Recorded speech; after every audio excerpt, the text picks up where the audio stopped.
पिंगला वेश्या पड़ी हुई है, सुबह से शाम तक इंतजार करती थी, कोई नहीं आया। जब कोई पुरुष आता था तो उसको लगता था ये तो जरूर मेरे पास आएगा, पर जब वो आगे बढ़ जाता तो निराश हो जाती।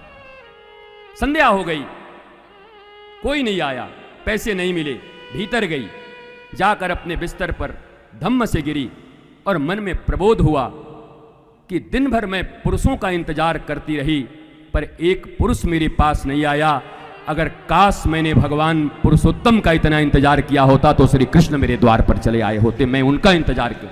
बदल गई, एक दिन व्यवसाय न हुआ, ऐसा प्रबोध जगा, पुरुषों हाड़ मांस के पुरुषों का इंतजार कर रही हूं, अब मैं पुरुषोत्तम का इंतजार कर रही हूं। महाराज दत्तात्रेय गए हैं वहां पर, और बड़े उसके जलवे थे, बड़े बड़े कवि पड़े रहते थे कि एक बार दर्शन हो जाए, बड़े बड़े लोग आके, बड़ा जलवा था महाराज, जैसे आम्रपाली बुद्ध के जमाने में थी वैसे ही जलवा था।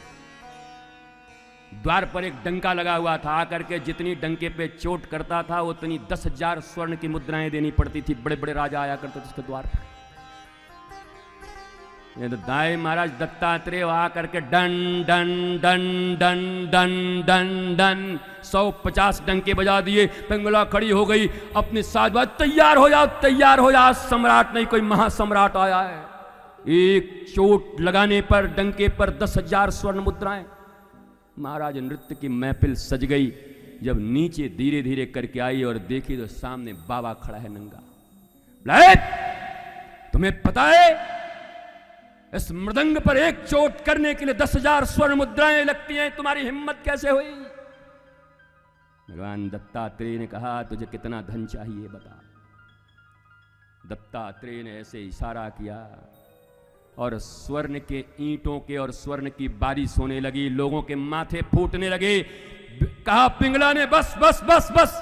बोला रुक, बोला ये महात्मा तो बहुत खतरनाक है, सोना बरसाता है, आओ आज इस महात्मा को नृत्य दिखाते। जैसे ही सच संवर के नृत्य दिखाने आई, बोला कौन सा नृत्य देखो?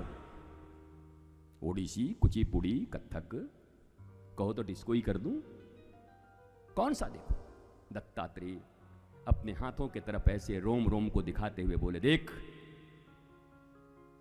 ये रोम देखती है, मेरे रोम रोम में गोविंद है। और मेरी अंतिम बात सुन, मैंने अपने जीवन में नाचते हुए गोपाल